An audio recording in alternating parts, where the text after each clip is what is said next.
అందరికీ నమస్కారం. దేవుడు మనిషికి ఏ విధంగా సహాయపడతాడో ఈ చిన్న కథ ద్వారా తెలుసుకోండి.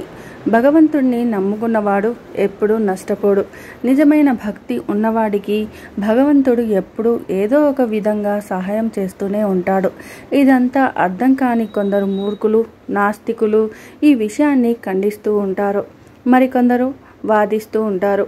ముఖ్యంగా చిన్న వయసు వారు దేవుడిని నమ్మటం అంటే తప్పు చేసినట్టు, అదొక నాగరికతమైన పని చేసినట్టు ప్రవర్తిస్తూ ఉంటారు.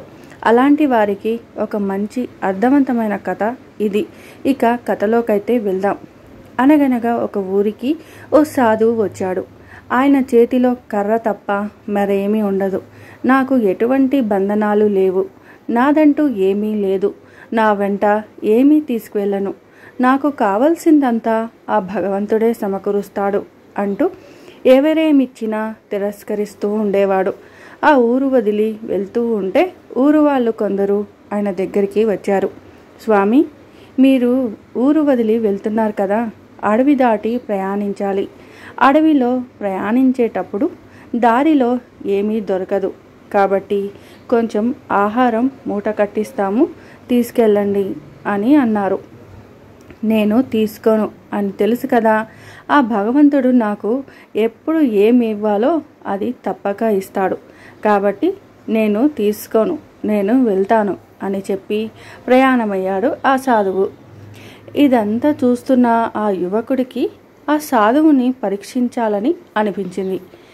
ఏమీ దొరకని అడవిలో భగవంతుడు ఈ సాధువుకి తిండిని ఎలా అందిస్తాడు? ఇతడు దేవుని గురించి అంత నమ్మకంతో ఉన్న అడవిలో ఇతనికి తిండి దొరకడం అసాధ్యం. అందుకే ఇతనితో నేను వెళ్ళి ఇతనికి ఆహారం ఎలా సమకూరుతుందో చూస్తాను అని అనుకున్నాడు. ఆ సాధువు దగ్గరికి వెళ్ళి, మీరు అడవి దాటే వరకు మీకు తోడుగా నేను వెంట వస్తాను అని అడిగాడు. నాకు తోడెందుకు? ఆ భగవంతుడే నాకు తోడుగా ఉంటాడు, నువ్వేమీ అవసరం లేదు అని అన్నాడు ఆ సాధువు. అలా అనకండి, నేను మీ వెంటే వస్తాను, మీతో కలిసి అడవి దాటే వరకు ప్రయాణం చేయాలని ఉంది అని పదే పదే మండిగా పట్టుబడ్డాడు. ఆ సాధువు ముందు ఒప్పుకోలేదు, కానీ చివరికి సరేరా అన్నాడు. అడవిలో ఇద్దరు నడవడం ప్రారంభించారు. కాలం గడుస్తుంది. ఆ యువకుడికి ఆకలి వేస్తుంది. సాధువు నడుస్తూనే ఉన్నాడు.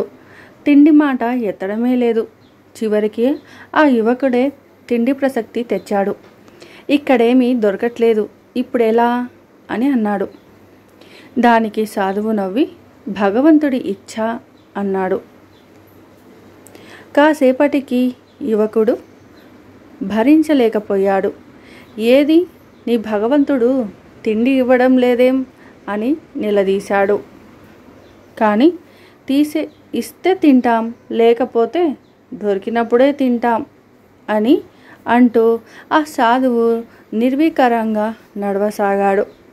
ఇక ఉండబట్టలేక, నీ దేవుడు నీకేమీ ఇవ్వడు, వాడిని నమ్ముకొని లాభం లేదని నాకు తెలుసు, అందుకే నేను నా వెంట రొట్టెలు తెచ్చాను అంటూ రహస్యంగా తెచ్చిన రొట్టెల మూట బయటకు తీశాడు.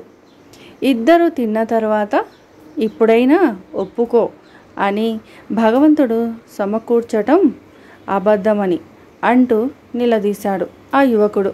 దానికి సమాధానంగా ఆ సాధువు నవ్వి, అవును, ఇప్పటికైనా నువ్వు ఒప్పుకో, నువ్వు నా వెంట రావటం, రొట్టెలు ఇవ్వటం, నీ ద్వారానే నా ఆకలి తీరటం, ఇదంతా ఆ భగవంతుడు ఇచ్చిందేనని ఒప్పుకున్నాడు సాధువు.